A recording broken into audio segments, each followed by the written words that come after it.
Welcome to Azzadous Studios. Here's 5 reasons your bass sounds like ish.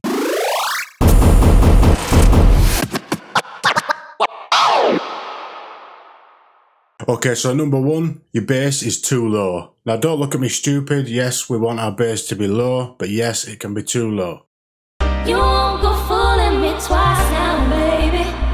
I'm sorry, that's the way it is. Yeah. So this is a new tune I'm working on. And if I just take these bass notes and take them down an octave, you can tell where the problem areas are.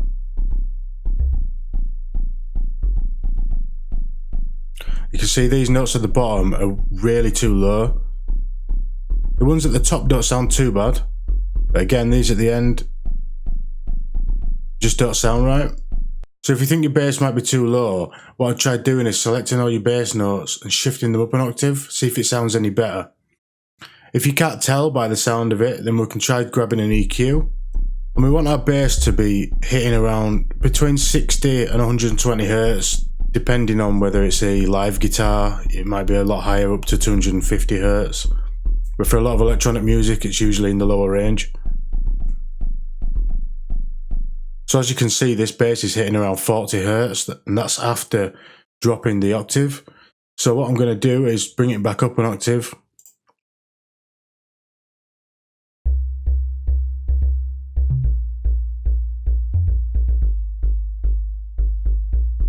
And now you can see we're hitting between 60 and 100 Hz, so it's sounding good. That's where we want it. So your bass can also be too high. Remember I said between 60 and 120 Hz.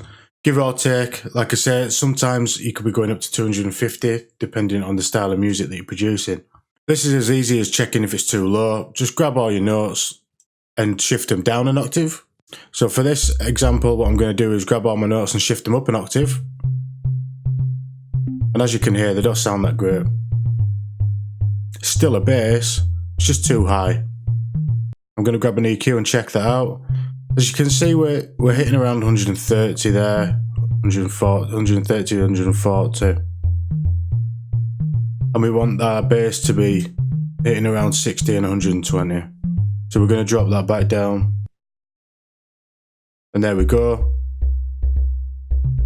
It's hitting around the right frequencies now. Okay, so number 3, your bass is clashing with your kick. This is rather easy to fix, and it's really common as well, so let's have a look at that. So your bass is clashing with your kick because they're both fighting for similar frequencies. This causes a spike in volume in them specific frequencies, which later is going to push your limiter a bit too far, causing unwanted clipping and stuff like that. It's just going to make your overall mix sound quite muddy, so you need to get your bass to duck out of the way of the kick, and this is what we use sidechain compression for. So I'm going to grab a compressor. I'm going to use the Live 8 compressor as usual. Okay, so I'm going to open up the sidechain settings. I'm going to select the kick sidechain trigger. I'm just going to put the look ahead on 10 milliseconds, bring the ratio up to between 2 and 3. It might be quite hard to tell in some instances like this, but the kick and the bass are clashing. There's only a couple of points in this beat where they actually overlay each other completely, so it's quite an easy one to tackle, but nevertheless the process is still the same. So we're going to bring the threshold down so that when the kick and the bass play together, the volume's no longer increased.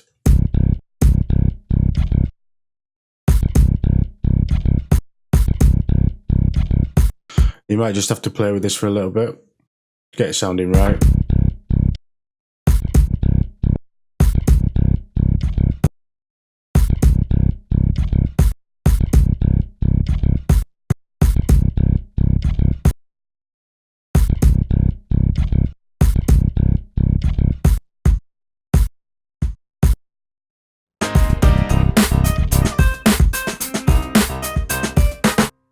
Okay, so that's sounding nice now. So another tip that you can do is try and find the frequencies that the kick is predominant in and cut them out of the bass a little bit. So I'm going to stick an EQ on the kick just to find out where the main frequencies are. So there you can see it's looking around 150, is it 153? So I'm going to stick an EQ on the bass channel. And around the same spot, around 150, 153, I'm going to do a slight little cut. This doesn't need to be really big. I'm going to decrease the Q Just cut it out a little bit. And this is just, again, tackling those frequencies that are building up together when the kick and the bass hits together.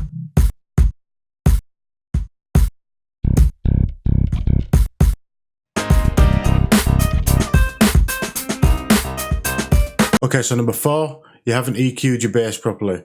The EQ is a very important part of producing. Without it, all our music could sound messy and flat. If your bass sounds like ish, then it might be because you haven't EQ'd it properly. Or not at all. Don't worry though, I didn't EQ a thing for the first 2 years of producing. Okay, so the first thing I'm going to do with EQing the bass is I'm going to roll off the extreme lows. I'm talking about 20 to 30 Hertz. Every bass is different. Check it out. Make sure you've got some good headphones. The ones that I use are the Beyerdynamic DT 770 Pros, which are a really good pair of headphones, especially for monitoring. I think I got them for about 130, 140. I think they've gone down a little bit now. There is a link in the description if you want to check them out.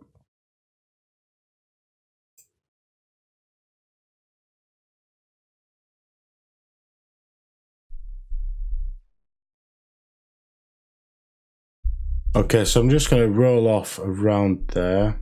I'm going to give it a bit of a steeper slope. Sometimes I'll go for the full whack and just roll it off completely.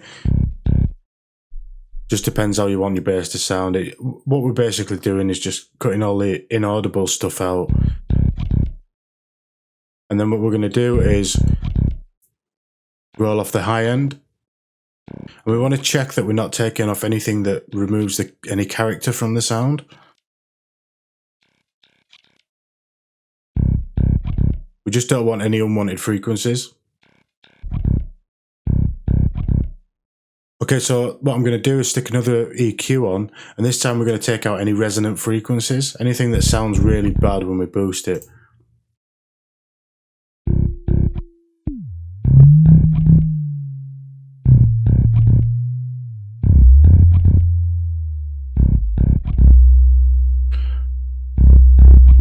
And what we're doing is we're just creating notches, bringing them right up to like 30 dB and having a listen to how the different frequencies sound. And then if we find a nasty frequency, we're going to cut it down.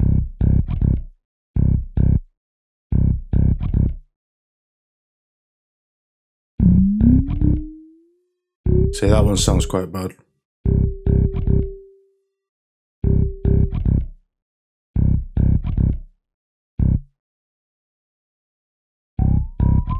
And sometimes it's less obvious what it's doing, so make sure you A/B it. Even still, sometimes it can be hard to tell.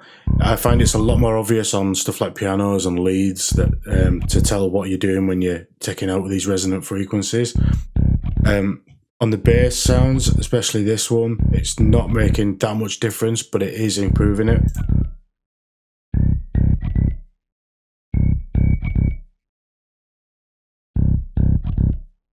Okay, last but not least, number 5, you might not have EQ'd everything else properly. So what we're going to do is check our leads, percussion, vocals if you've got them, and cut as much bass as you can without affecting the sound. So remember that the bass is filling out those frequencies in the lows anyway, and for melodies and stuff like that, you're not really going to have any frequencies down there or need them anyway. You might find them, but you're not going to need them down there, especially not below 120. Very rarely below 250. For vocals, it's a bit different depending if they're male, female, or none of the above. Vocals are usually going to have some low end, especially male vocals. If you cut this out completely, you're going to lose a lot of aggression and a lot of the tone of the voice. You don't want to ruin the character, so just be careful when you're doing this. So we're going to start with the piano. I'm going to check these lows.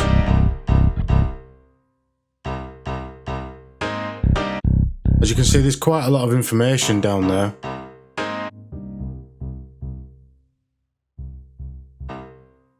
Information that's not really needed because we've got that space filled out with the bass.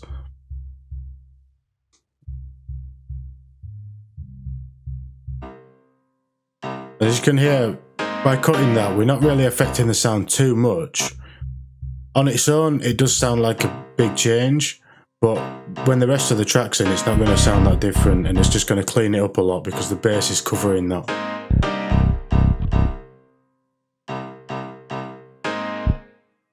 So I've just created another little trough in the EQ there, just to take out some of these low mids.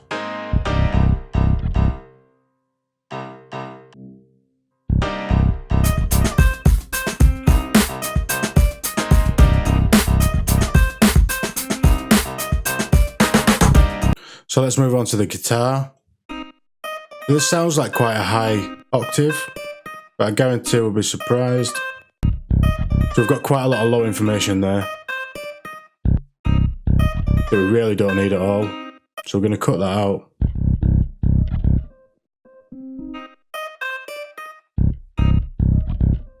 We'll cut it about there, that sounds nice.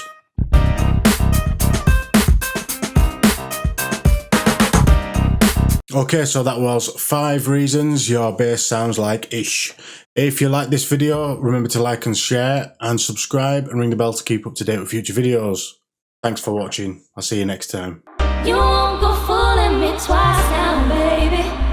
I'm sorry, that's the way it is. Yeah. I'll let you get to me once now, baby.